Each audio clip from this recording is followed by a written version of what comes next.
Hi అండి, ఎలా ఉన్నారు? బాగున్నారా? చూస్తున్నాండి చెరువు, ఇప్పుడు గడ్డిపెట్టు చెరువు కాడ ఉన్నాను నేను. మీ అందరికీ ఈ వీడియో చూపించాలన్నట్టు నేను ఇదంతా వీడియో తీస్తున్నా, అప్లోడ్ చేస్తాను. ఫుల్ వీడియోలో కూడా చాలా పెద్దగా తీశాను.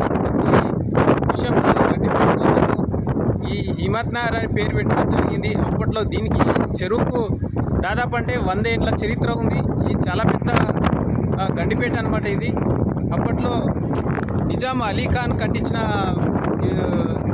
చరిత్ర ఉందన్నమాట. దీనికి 100 ఏళ్ళ చరిత్ర ఉంది. నిజాం అలీ ఖాన్ కట్టించి హైదరాబాద్కు నీళ్లు కావాలన్నట్టు ఆ రోజుల్లో కట్టించి దీనికి పేరు హిమత్సాగర్ అని పేరు పెట్టడం జరిగింది. 100 ఏళ్ళ చరిత్ర ఉంది కాబట్టి ఈ నీళ్లు ఎండాకాలం కానీ ఎంత ఎండలు వచ్చినా నీళ్లు సరిపోయేటట్టు హైదరాబాద్కు నీళ్లు అందియే సత్తా ఈ చెరువుకు ఉంది. ఇది చాలా పెద్ద చెరువు అనమాట. 30 కిలోమీటర్లు ఉందన్నమాట.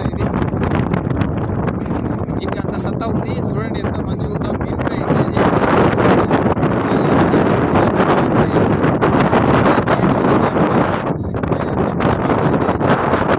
ఏ విధంగా ఎంత మంచిగా ఉందో. చాలా నీళ్ళు వచ్చినాయి ఈ సంవత్సరంలో. దాదాపు అంటే 4 కోట్ల మందికి నీళ్ళు అందించే సత్తా దీనికి ఉన్నది. ఈ చెరువు అంత పెద్ద చెరువు అనమాట. ఇది చాలా పెద్దగా ఉంటుంది. గండిపేట అని పేరు పెట్టిరు, హిమత్సాగర్ అని కూడా పేరు. 2 పేర్లు ఉన్నాయన్నమాట ఈ గండిపేటకు. చాలా అందంగా ఉంటుంది. సండే రోజు చాలా మంది వస్తూ ఉంటారు.